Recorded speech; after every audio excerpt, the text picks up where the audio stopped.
Evening, everybody. We're going to get started here in a moment. I'm just allowing people to get into the room at this point.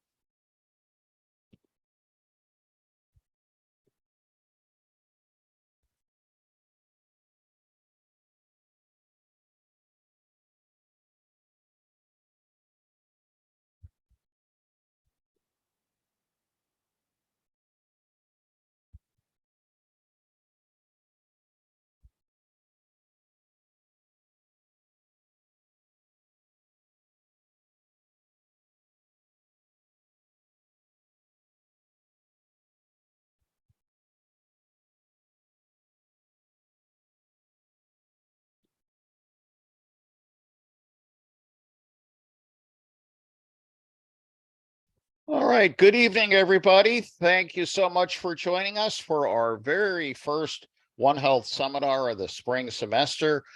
For many of you, this is probably not your first time attending a One Health seminar, but for those of you who are new, let me tell you a little bit about One Health, first of all. So One Health at Del Val is a little bit different from the One Health concept for other places. Often it's looking at the health of people, the health of animals, and the health of the environment. We've kind of approached this from the well-being, that we're looking at this as being, we've got one planet and we're all sharing this, and we really have to be concerned with what our actions may have an impact on other elements of the triad, whether that's people, animals, or the environment. And certainly those things can actually have impacts upon us as well. This approach is a transdisciplinary approach. And what that means is, well, essentially that you listen to others, that you engage others in conversation to solve problems. And these problems may be problems in your own neighborhood, your own community, maybe regional problems. So these could be big, big global problems. And so our seminars are intended to really bring people together, maybe people that you haven't thought about, and the areas that they have expertise being related to what you do. But in reality, when you're out there in the real world, you really need the help of others in solving problems. Particularly those people have different backgrounds than your own and have different expertise. So our hope is that we're helping to prepare everybody for going out into that real world, which is so complicated. But yet, there's a lot of resources out there to help you solve those kinds of problems.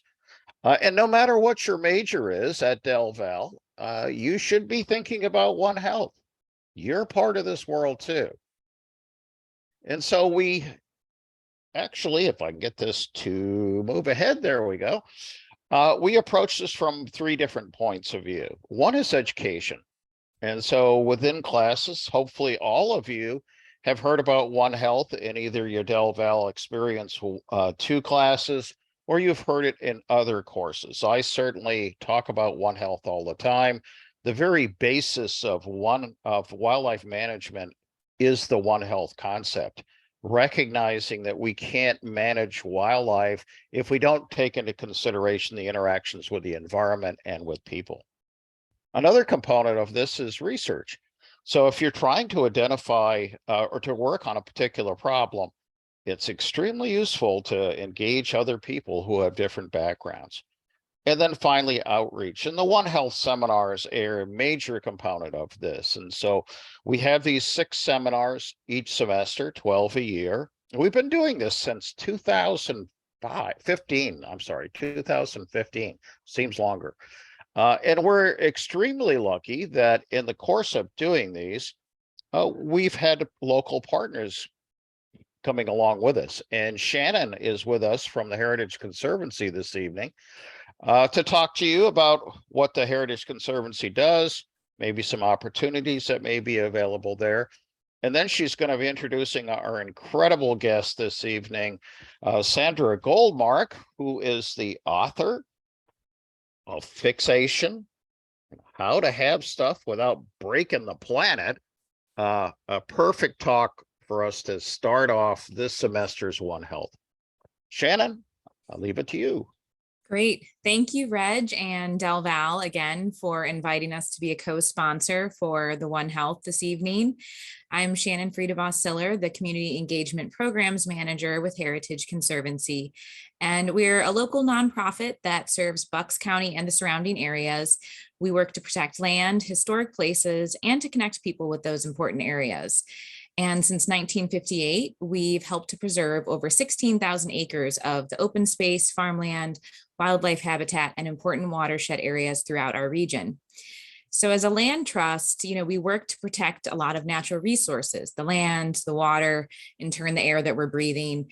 But what we sometimes find is some of our properties, while preserved, require more help to be protected from our human impacts.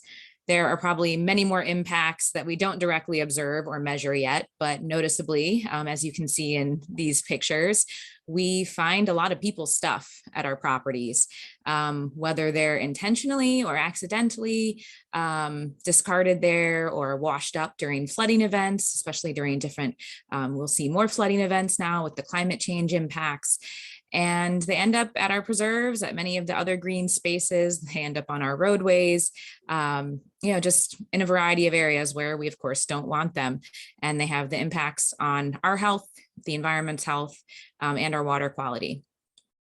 And, you can see from these photos, we don't really have a hard time getting people to sort of understand this end result of things that need to change in the environment and the impacts of this trash and this stuff ending up on the land.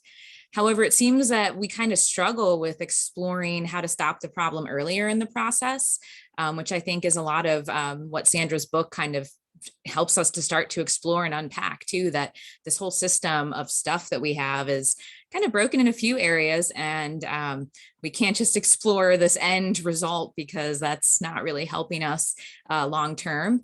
And, this is the exact sort of stuff that we try to talk to our students and adults during programs about with our Life of a Plastic Bottle activities and our Where Does It Go trash sorting game, to unpack these issues and really how to stop it earlier and rethink the ways that we're using things and consuming products and what types of products. And so before I introduce Sandra, I just want to share that we do have a couple of summer positions open and a full-time job opening available on our website, which I'll drop in the chat box in a few minutes. And so we're delighted to be able to be here at Heritage Conservancy as a sponsor for this evening's presentation. And so Sandra Goldmark has, this is from her bio, so I'm not necessarily saying anything new, but she's an intra and intrapreneur of regenerative and circular climate responses. She serves as Senior Assistant Dean for Interdisciplinary Engagement at the Columbia Climate School and Director of Sustainability and Climate Action and Associate Professor of Professional Practice at Barnard College. So I won't go through all of her details, but having just recently finished the book that Sandra wrote, and I really just loved that she's pulled her theater experience and her work with set design into, again, her role in being an activist for changing our stuff systems related to impacts on climate.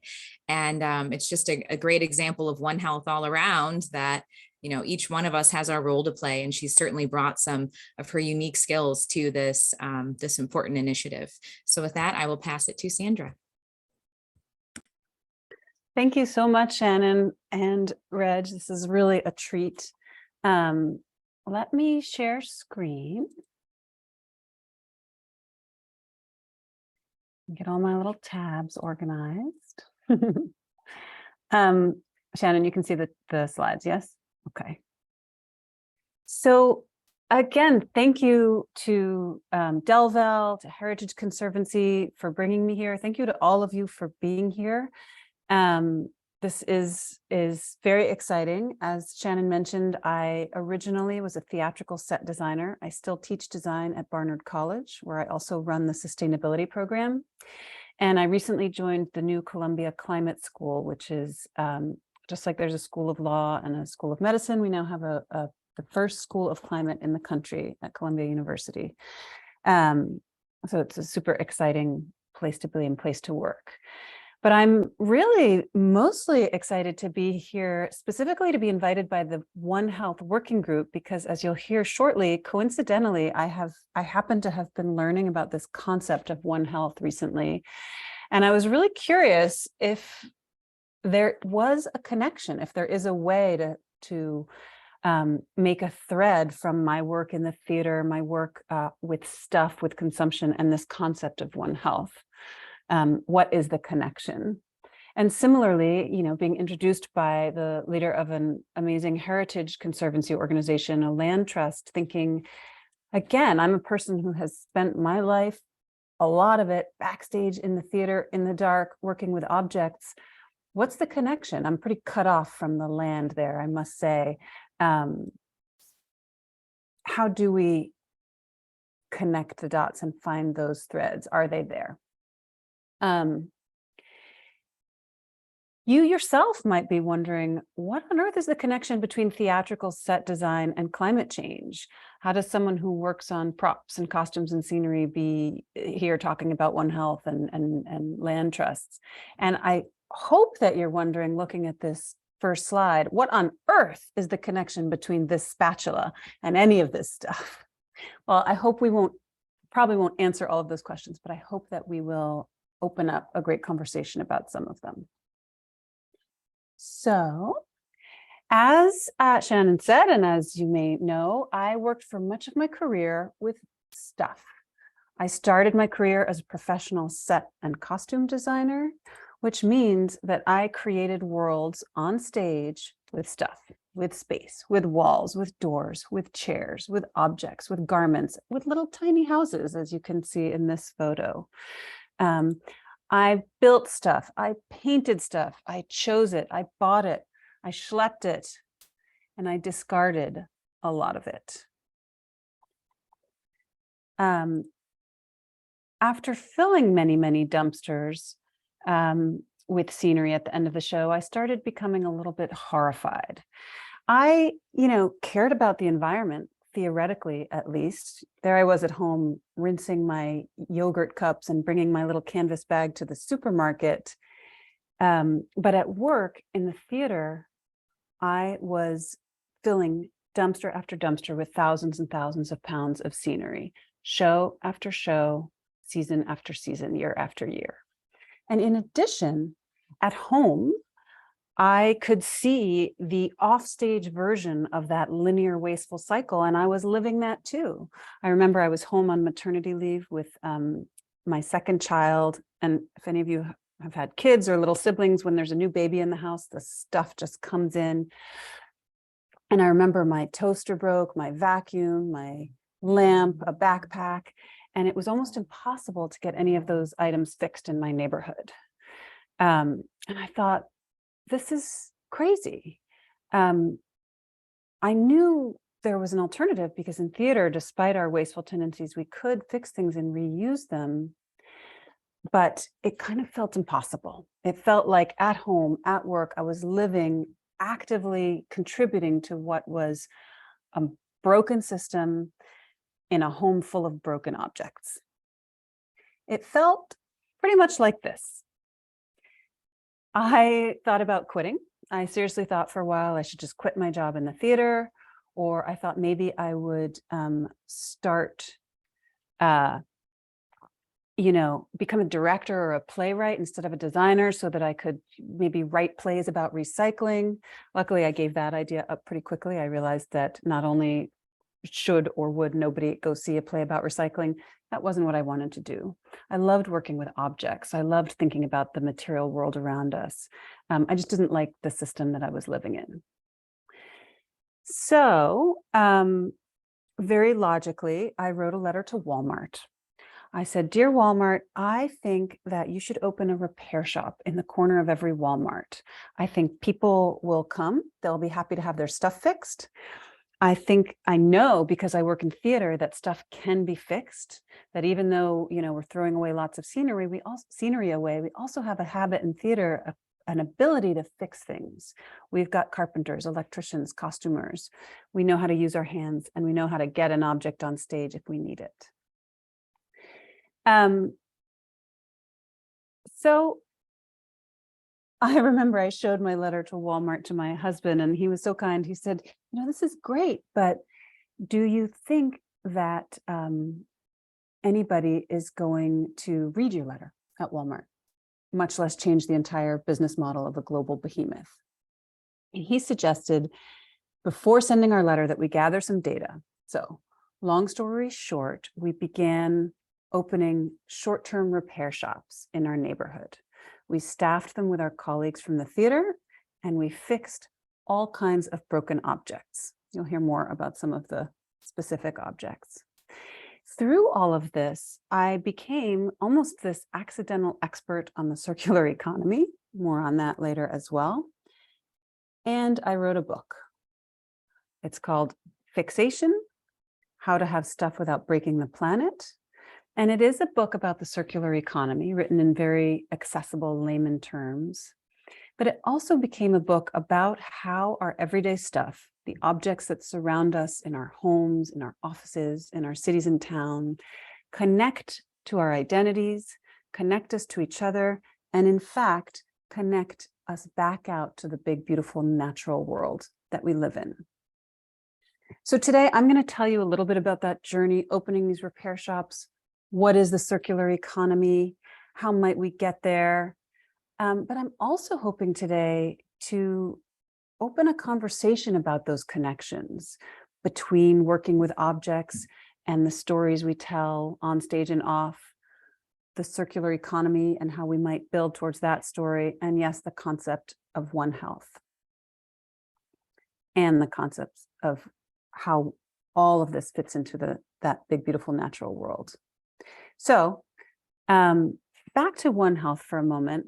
I just wanted to share with you why I was so interested in it, because it might kind of be interesting for you all, and it is amazing connect the dots that I've been living ever since I first didn't throw myself in that dumpster and started repairing things.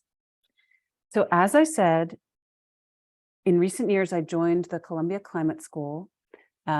I lead this Office of Interdisciplinary Engagement, and one of my duties there is to find ways to engage with people from all across the university. Professor Hoyt told me that in the audience there might be students from, I think he mentioned 6 schools at Del Val.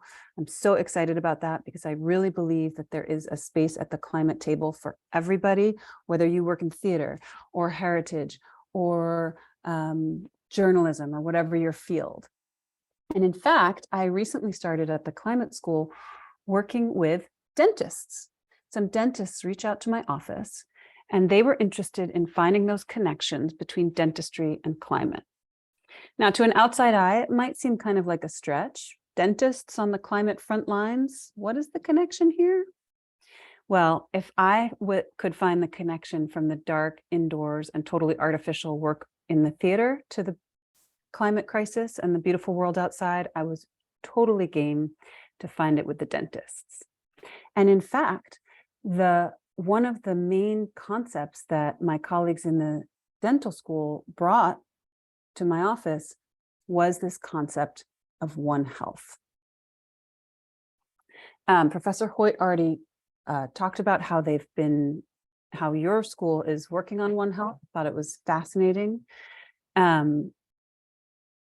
And it really struck a chord with me, realizing that my colleagues from the dental school were thinking about how is our oral health and our dental hygiene connected to other people, connected to plants and animals, connected to the environment.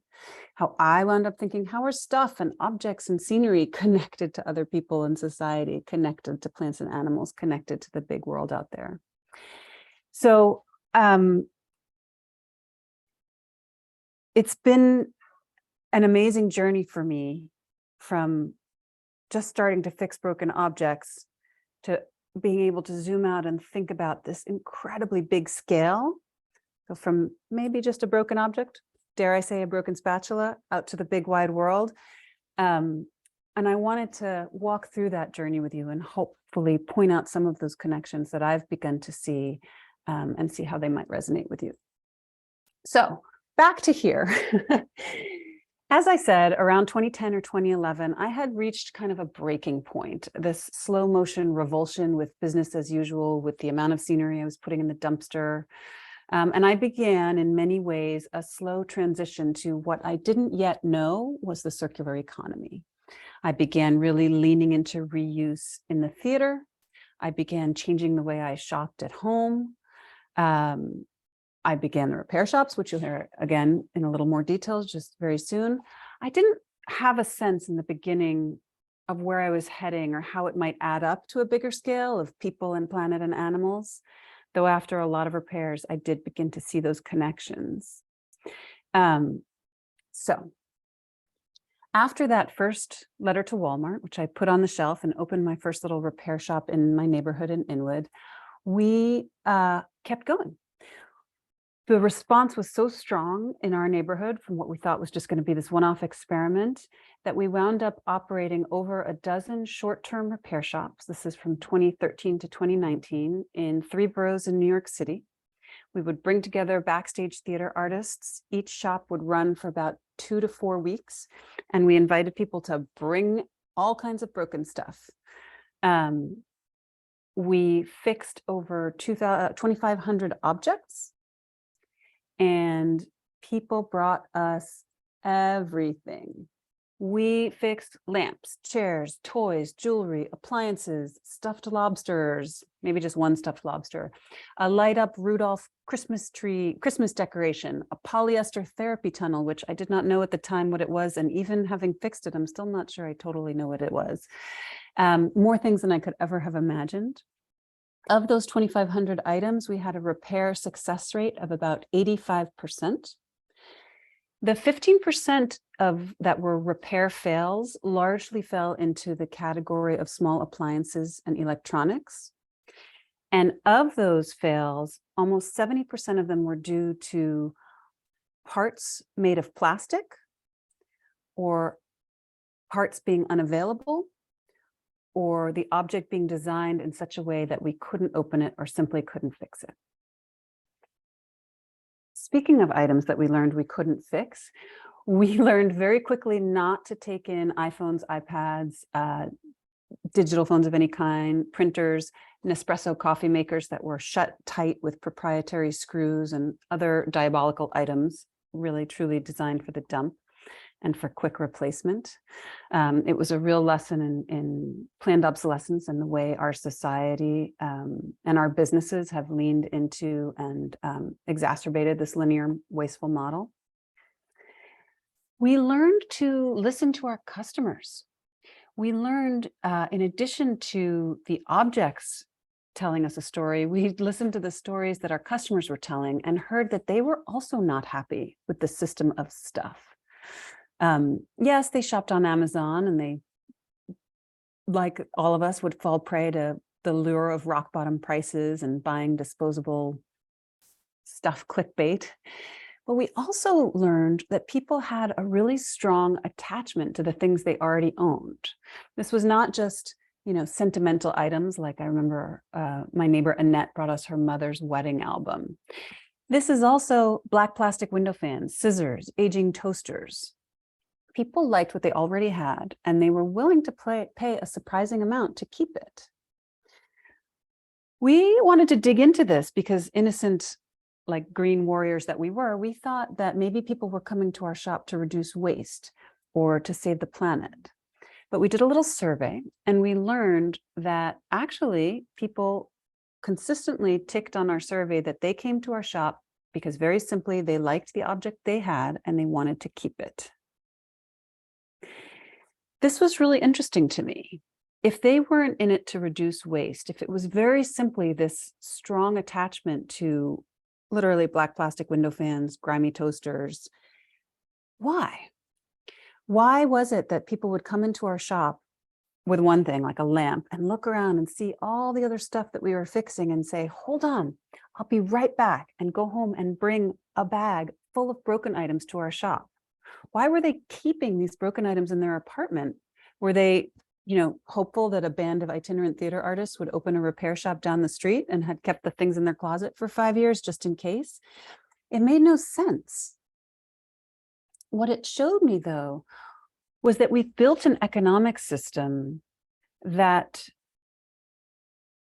is telling us a story of disposability and overconsumption as if that's the only story.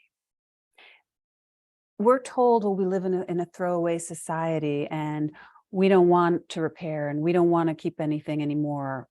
But actually, if you dig deeper, what you learn is that we do want to buy new, cheap, disposable items. We're like little magpies. We love shiny new things, but we're also really attached to the things that we have and willing to spend money to keep them. But we've built an economic system that only supports the first impulse. Right now, as I found when I started, it's very hard to get anything fixed. It's very hard. It's much harder to practice reuse than it is to buy new things. So we've built an economic system that only values the impulse of buying new. But the impulse to keep, the impulse for frugality, the impulse for repair is actually there. This gave me hope because it meant that we wouldn't necessarily have to convince people. I wasn't crazy when I wrote my letter to Walmart. They might actually be able to offer this service and have there be a demand for it. We just needed to look at the way we were incentivizing in our economic system. No small task, but it was revealing to learn that that impulse was there, that desire to keep what we already have. But why? Why are we so attached to our stuff? Where does that impulse come from? Again, in listening to all of these people, some of whom you see on the slide, I began to hear a why. I began to hear a logic for them of why this object was important, what it meant to them, where they had gotten it, where it sat in their apartment, how it worked. And I realized that these humble little objects, they created or helped create these people's everyday story. It helped create their identity.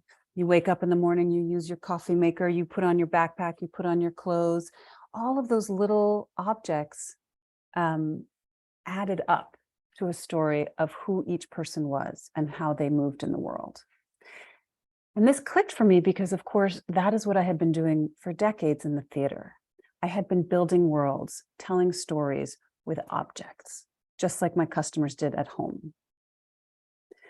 So just like on stage, I might use a certain prop or a certain costume to create a character, to create a sense of place, to create a logical world. We do that at home. And in creating that story of identity, that sense of who we are, we become attached. We become attached to our sense of who we are, and therefore we become attached to the object because we see a little bit of ourselves in it. We see a little bit of each other. We see this perhaps most particularly in our society, this attachment in things, like shows like Hoarders or YouTube haul videos or some of the kind of more fetishized home garden TV, home makeover shows. Those shows take our attachment to stuff and they turn it into something either kind of aspirational and distant or scary and gross like Hoarders. But actually, this attachment to objects, this relationship with objects is very normal, very simple. It's part of our DNA as humans. Making objects with tools, ornamenting our bodies. These acts, just like language, just like cooked food, these are common to every single human culture on Earth. This is one of the things our species does. We make objects with tools. So this is not going away. We may despair over consumption and pollution and waste. We may be horrified by hoarders. We may temporarily embrace minimalism or aspirational perfection in magazines, but the fact of the matter is stuff is not going away. We do, however, have to do it better. So I am not today going to do a very big doom and gloom segment. I feel sometimes when you go to climate talks, there's always this like obligatory, the sky is falling, everything's so horrible section. And I don't really want to do too much of that because I feel like you're here, you know that there's a climate crisis. You're hopefully already invested in really thinking about how to cope with it. But I did want to share specifically some of the doom and gloom as it relates to consumption and stuff, because there are so many facets to the complex and wicked problem of climate change and environmental degradation and habitat and biodiversity loss that I did just want to point out a little bit how stuff fits into that picture. Nearly 50% of the emissions that cause climate change come from the production and use of everyday items, from cars to clothes to food and much more. It's a big number to come from everyday items, from our stuff, our food, our cars, our homes. This extraction of materials and production and land use transformation for agriculture and building of those homes is taking a huge toll in terms of our ecosystems. Only 3% remain untouched by human activity. This one is always, for me, a jaw dropper. You may not have seen this, but as of 2020, human-made mass, anthropogenic mass, I call it stuffo mass, now outweighs all living biomass on Earth. That means all the stuff we've made since human history began, steel, concrete, stuffed lobsters, toasters, add it all together, buildings, it now outweighs all the biomass on Earth. We really make stuff as a species, and we're transforming our planet in doing so. And these questions of consumption are only becoming more urgent as time goes by, because not only are we transforming our natural world into a built environment and transforming our natural resources literally into objects, that pace is accelerating. Population is growing, but also a greater and greater percentage of the human population globally is moving into the middle class, the high consuming classes. So not only do we consume a lot, but we're consuming more per capita every year. So again, I don't want to send you all here. You may have been here at times thinking as you think about the climate crisis. But I did want to situate the particularities of consumption and how they relate to emissions and land use and biodiversity, and show that it's a big piece of the puzzle. And the reason it's a big piece of the puzzle and the invitation to think about how to do it better starts here. This is basically where we live today, in a linear economy. We extract resources from the earth, we make those resources into stuff, we distribute that, we use it, and then we dispose of it. Usually into landfill or incineration, and often within a year. This is what's driving all of those doom and gloom statistics that I just shared with you. It's the linear model. The circular model, repair is part of the circular economy, looks like this. Very simply, it means that we are still extracting some raw materials from the earth, fewer of them, and those raw materials are sustainably and ethically produced. When we design products, we are designing with this circular model in mind. So we're designing for longevity, we're designing for repair. Remember, my horrible iPad experience, the Nespresso lament, we're designing to avoid that. We're producing and manufacturing, but also remanufacturing. We're distributing. And then this green section says consumption, use, reuse, repair. This green section should actually be much, much bigger. Items should stay in this green section for a long, long, long time. So we're designing better quality products that can be in use for a long time, that can be repaired, can be upgraded, can be shared, can be reused. We're developing distribution systems here that are circular, where we can easily get used items to each other. Right now, it's much easier to order a new item from Amazon than it is to simply get a used item to you across town. Eventually, at the end of life, we do collect objects and do sometimes traditional recycling, sometimes break them down into component parts or materials for remanufacturing. And the vast majority of these nutrients go back into the cycle for design and remanufacturing again. You still have some waste, but much, much less. That's circularity. That is, can sometimes sound super jargony, which is why when I wrote the book, I tried to really tell it in a much more simple way that people can understand, because we're all part of the circular economy already. It's all around us. Our job is to just see it as the powerful tool and really lean into it. Why? Why is it such a powerful tool?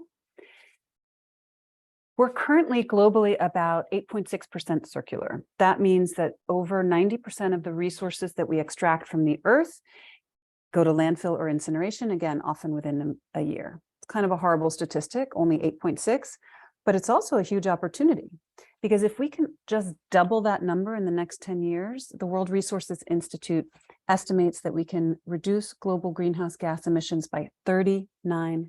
That is a huge number. We don't even have to get to 100% circular, just double that. Circularity is also, it's not just about waste emissions, emissions reduction and waste reduction. Circularity builds community.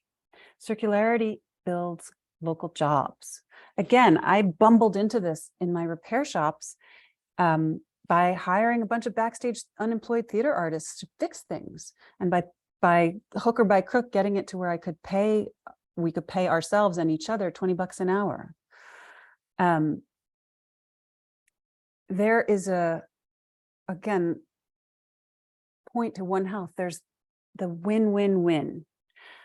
I wanted to give you a really specific example from the theater of how, when I began to see these connections between reducing emissions and reducing waste and finding benefits for people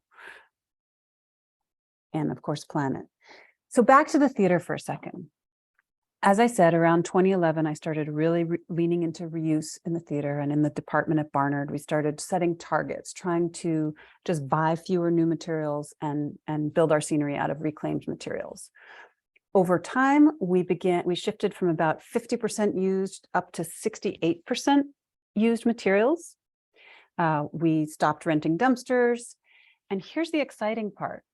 We found that by buying less new stuff and by no longer renting dumpsters, surprise, we had a little money in our budget for the first time ever in recorded history in the American theater.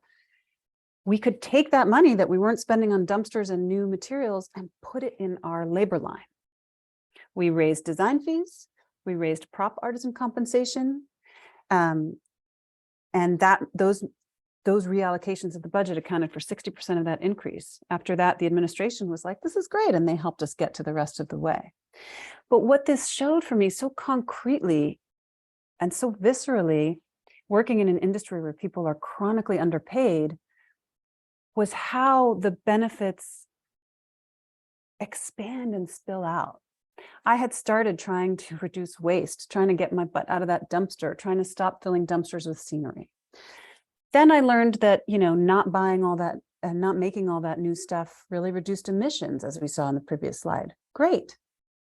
And here I saw direct, tangible benefits to my fellow artists in theater.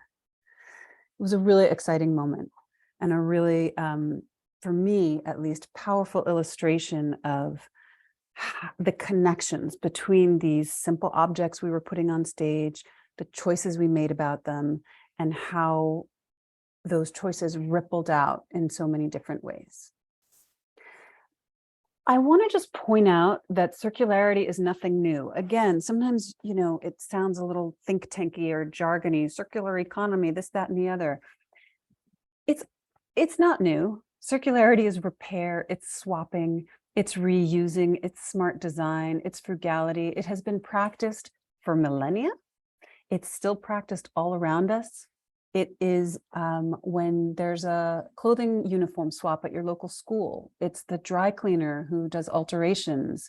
It is the compost champion in your neighborhood. It is your mom or aunt who keeps a button box and sews buttons back on. it's old-fashioned auto repair. Circularity is not something we need to invent.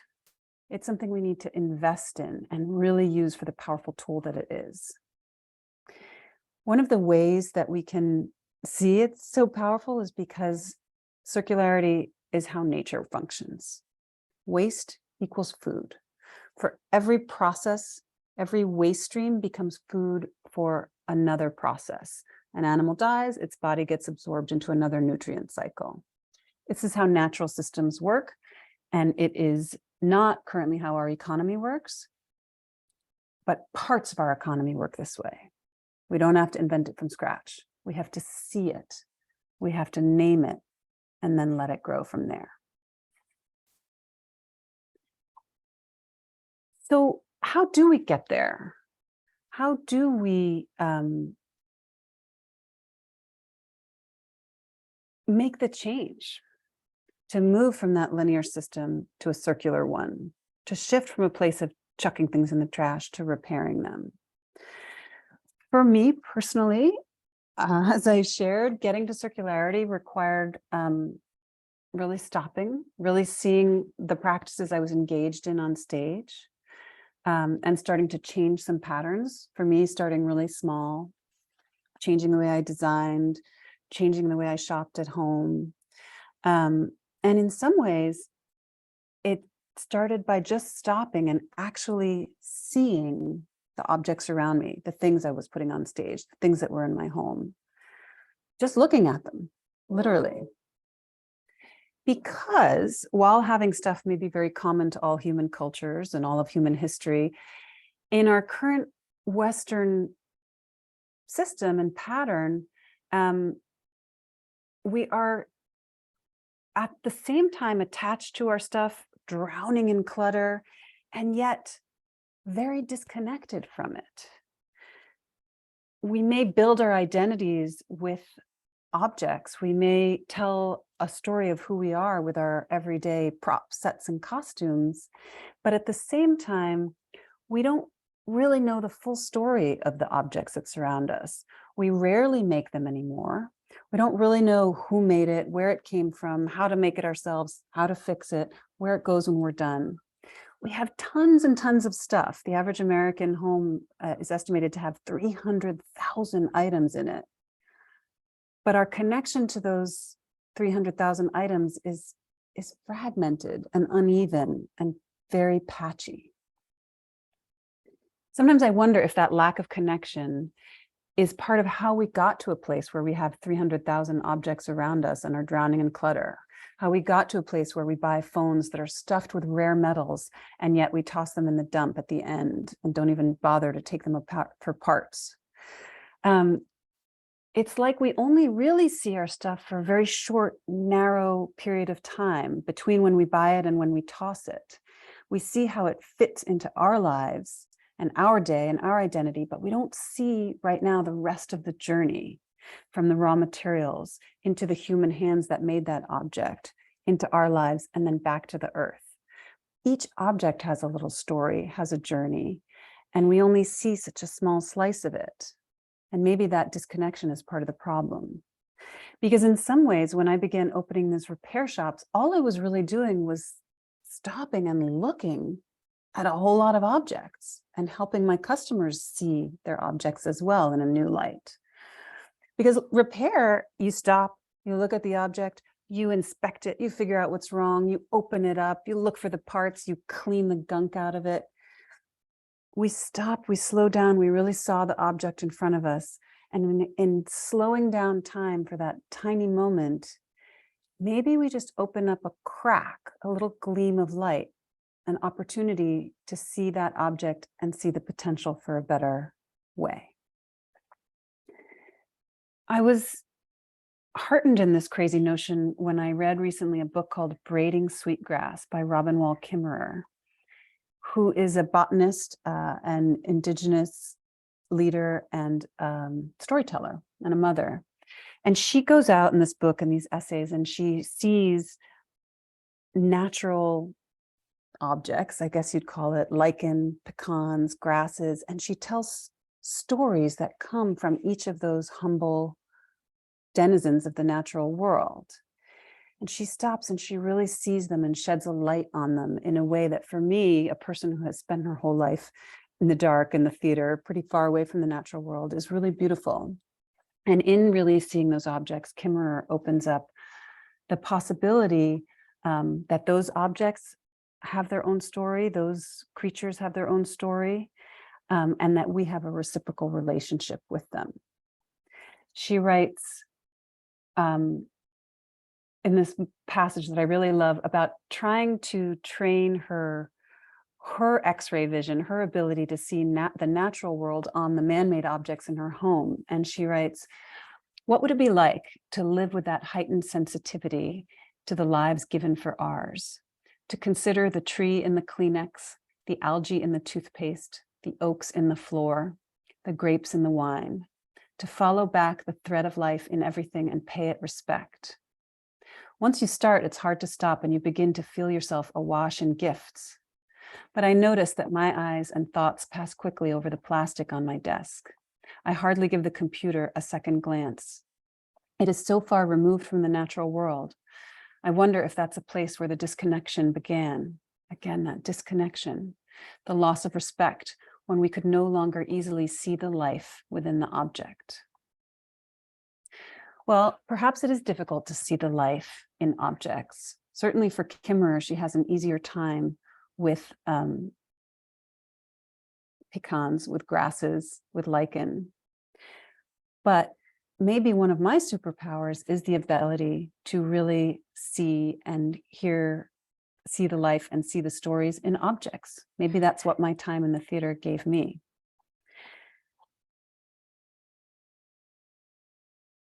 So here again is the great spatula, where we started.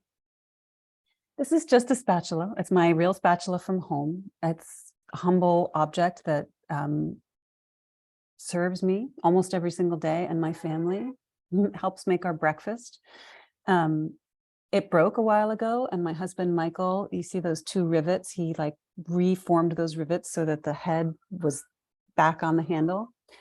One time we burned the handle, you know, like when you leave a spatula on a pan and the whole handle melts. And so I reformulated this handle with sugru. It's this kind of cool material I was experimenting with from the repair shops.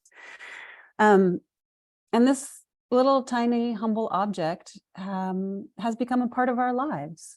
It may not be as beautiful and inspiring as the plants that Kimmerer encounters. It may not speak to you very eloquently, but it speaks to me and it tells a little story. Again, perhaps spending so long in the theater, maybe I speak the language of objects. I can see the connection between a wonky old spatula and the person who owns it, the person who made it, the earth that it came from and will return to. I can see how that spatula, especially when we pause to really see it, and especially if we pause to invest a little money or time or work with our hands to invest some care in it, how that spatula connects me to my husband who fixed it, connects me to my children for whom I make breakfast every day, connects me to the worker who made it in the first place, and connects me to the planet that gave the materials for it. Now, I'm not a total lunatic. I don't think my spatula is as miraculous as the many life forms that Kimmerer details in her book.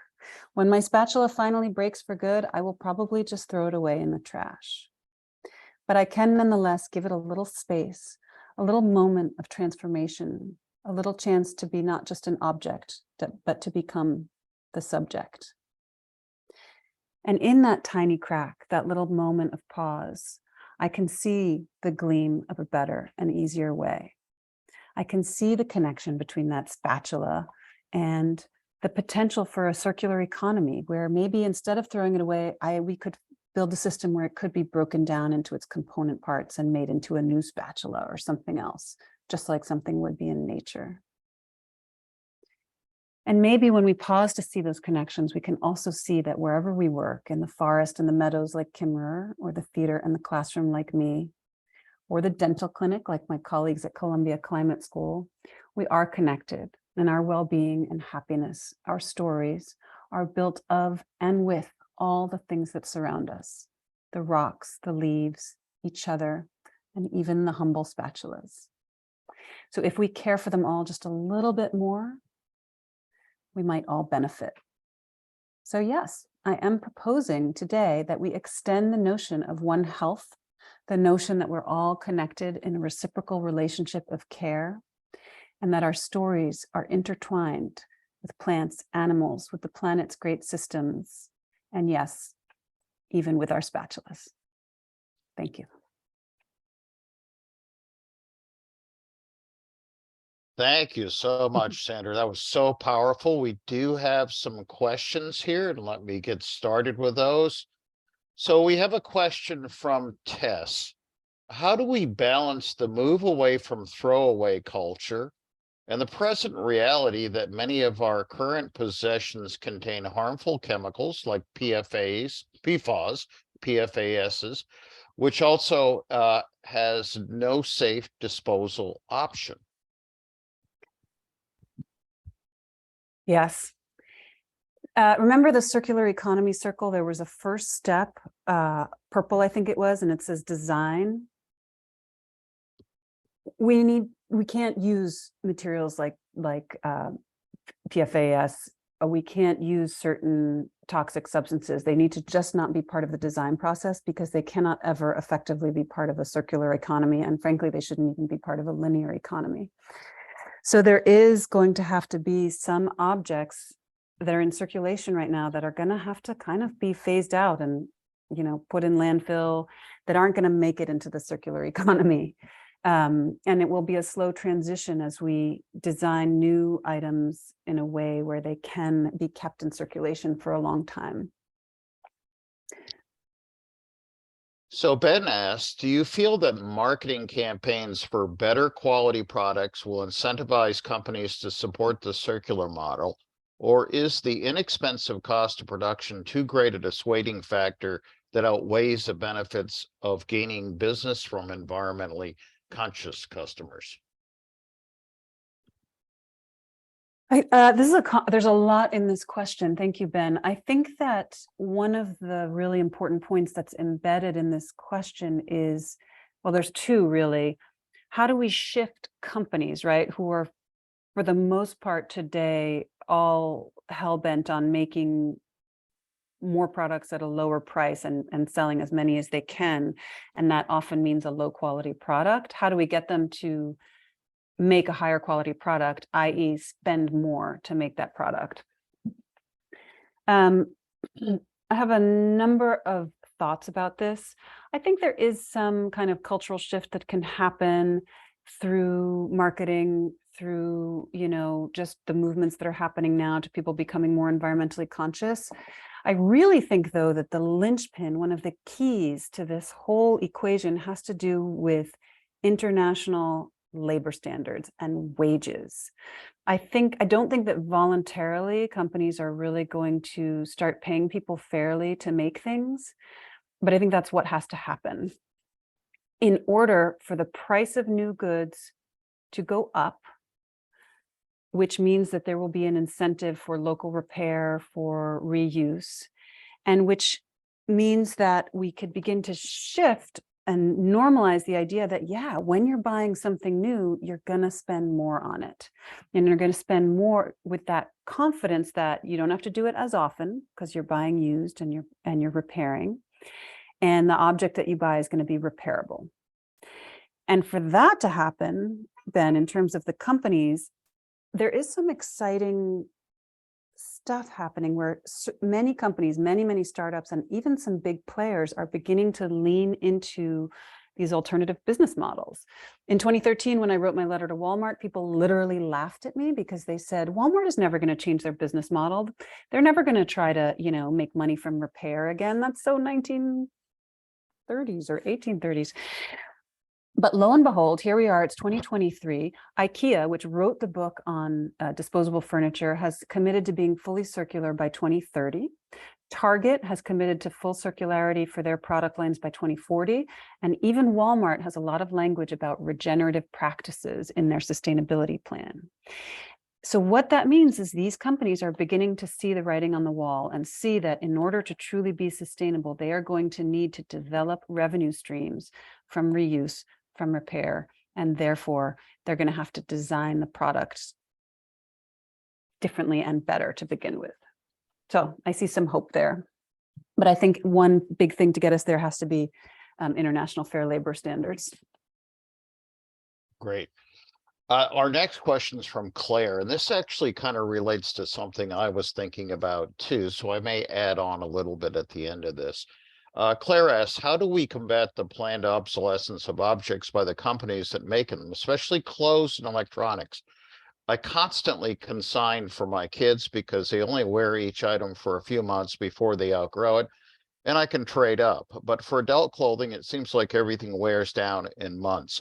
And I'd like to follow up with the statement that from my students, this is something that was brought to my attention by my students, was their concern about poorly made clothing and trying to buy clothing that were higher quality and reusing those and, taking them to a consignment shop, selling them, buying others from there. So I think that kind of fits in with what Claire was asking about as well.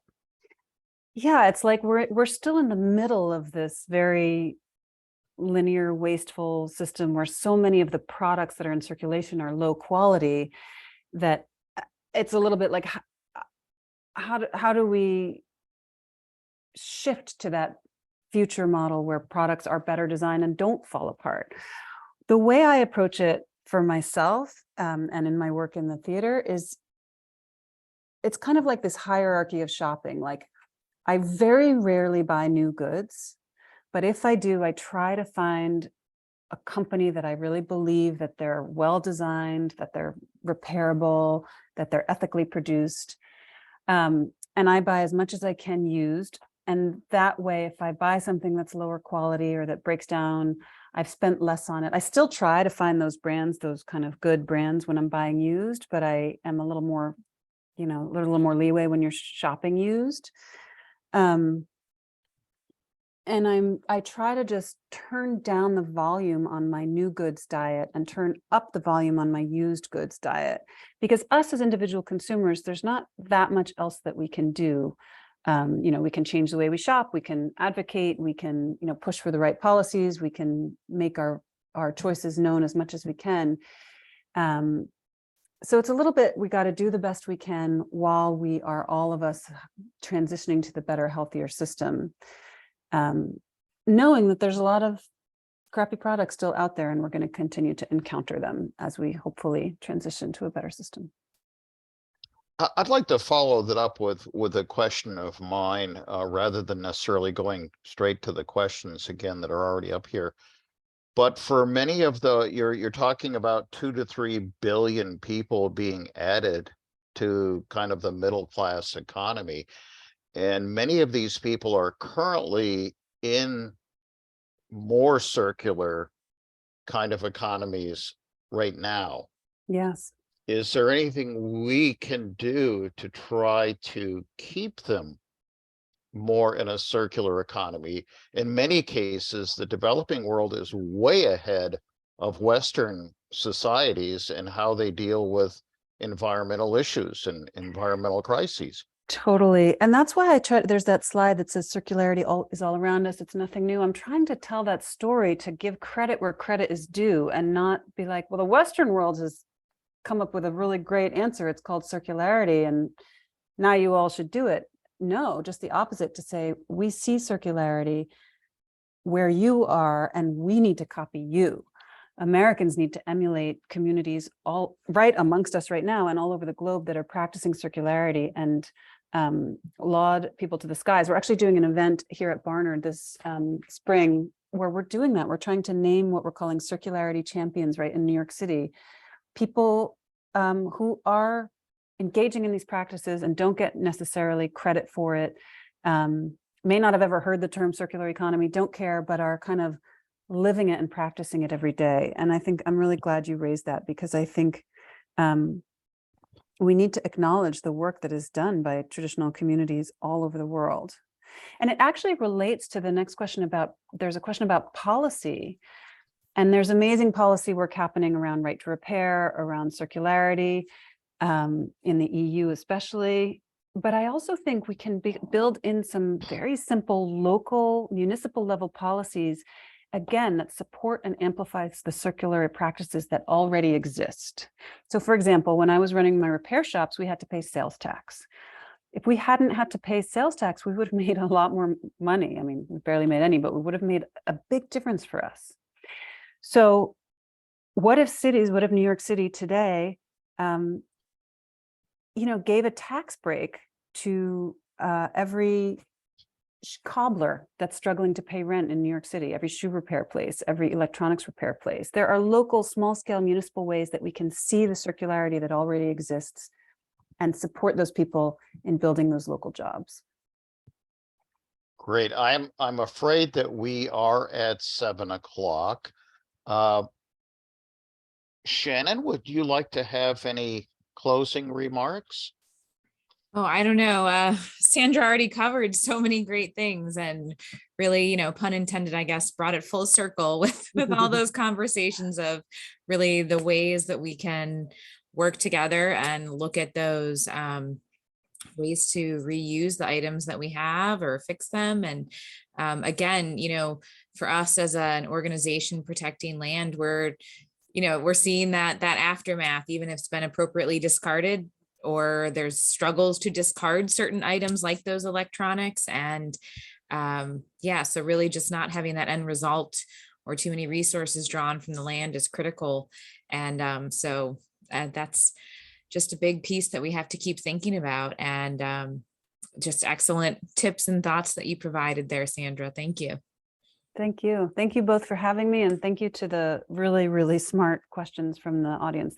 I wish we had more time to dig deep, but it's clearly an amazing group. And I'm really honored to have been here. Thank you so much, Sandra. And I would just like to leave with, I love just the two words, reciprocal relationship. Whether that's objects, whether it's with us and animals and with the environment or with each other. We're all in this together. We should constantly be thinking about that reciprocal relationship. That's right. Even with your spatula. Even with a spatula. And I'm going to go have a relationship with my spatula right now. Me too. I wish you all a great night and thank you so much for joining us. Keep your eyes open for our next One Health seminar coming up on the 15th of February. Sandra, thank you so much. It's been such a pleasure having you here. Thank you. Good night, everybody. Good night. Good night, Shannon. We'll see you again soon. Bye-bye.